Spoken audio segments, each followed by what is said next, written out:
নমস্কার বন্ধুরা, তনুশ্রী রান্নাঘরে সবাইকে স্বাগত।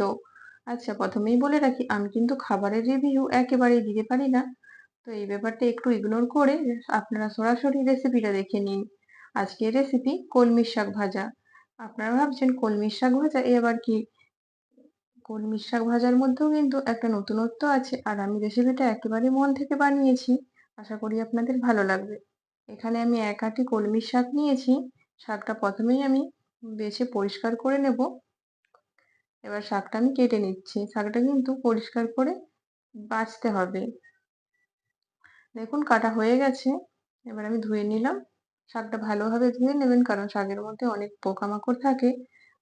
তো ধোয়া হয়ে গেছে। এদিকে আমি কড়াইয়ে সর্ষের তেল দিয়েছি। তারপরে বড়ি ভেজে নিলাম আর কয়েকটা বাদাম ভেজে তুলে রেখে দিলাম।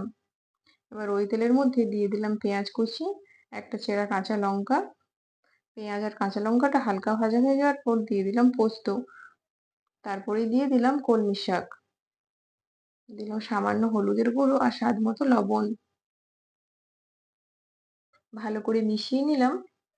গ্যাসের আঁচটা কিন্তু লোতেই থাকবে। এদিকে আমি বাদামটা গুঁড়ো করে নিচ্ছি। একেবারে কিন্তু গুঁড়ো করে নেব না, একটু মুখের মধ্যে খাওয়ার সময় পড়বে, তাতে কিন্তু ভালো লাগবে। বাদামটা গুঁড়ো করে নেওয়ার পর তারপরে বড়িটাও ভেঙে নিলাম। দেখুন এইভাবে ভেঙে নিয়েছি। এবার শাকটাও এদিকে সেদ্ধ হয়ে গেছে। এবার বাদাম আর বড়ি ভাজাটা দিয়ে দিলাম। দিয়ে এবার ভালো করে মিশিয়ে নেব।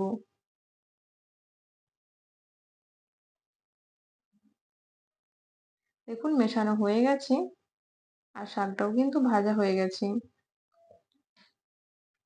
যখন শাক খেতে চাইতাম না, বাবা আমাকে আর ভাইকে জোর করে খাওয়াতো, আর এখন আমি আমার ছেলেকে জোর